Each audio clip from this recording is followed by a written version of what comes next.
कारल्याची भाजी आवडत नाही? मग एकदा या पद्धतीने कारले फ्राय करून बघा. कारलं न खाणारे सुद्धा जुनी पद्धत विसरून अगदी आवडीने खातील. इतकी भारी लागते ही भाजी.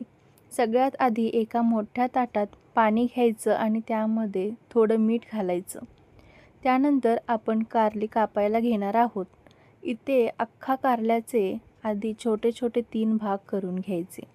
मग ते मधोमध अर्धे कापून त्यातल्या सगळ्या बिया व्यवस्थित काढून घ्यायच्या आहेत.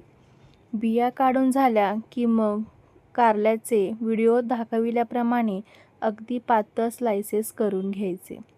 आता हे कापलेले कारल्याचे तुकडे मिठाच्या पाण्यात टाकायचे. मिठाच्या पाण्यात ठेवल्यामुळे कारल्याचा कडूपणा कमी होतो. आता कढईत तेल गरम करून त्यात जिरे, मोहरी आणि हिंग टाकायचं. मग कापलेले कारले पाण्यातून निथळून तेलात घालायचे.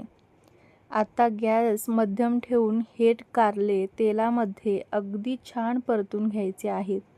घाई न करता हे काप थोडे सुटसुटीत करत हळूहळू परतायचे, जेणेकरून ते सगळीकडून एकसारखे भाजले जातील. जोपर्यंत कारल्याचा रंग मस्त बदलत नाही आणि कडा हलक्या लालसर आणि कुरकुरीत होत नाहीत, तोपर्यंत आपल्याला हे तेलामध्ये व्यवस्थित फ्राय करून घ्यायचे आहे.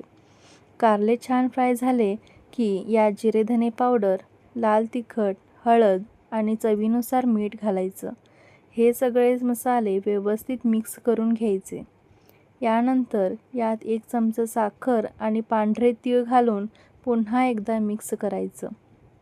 आता शेवटी थोडा लिंबाचा रस घालायचा आणि मिक्स करून घ्यायचं.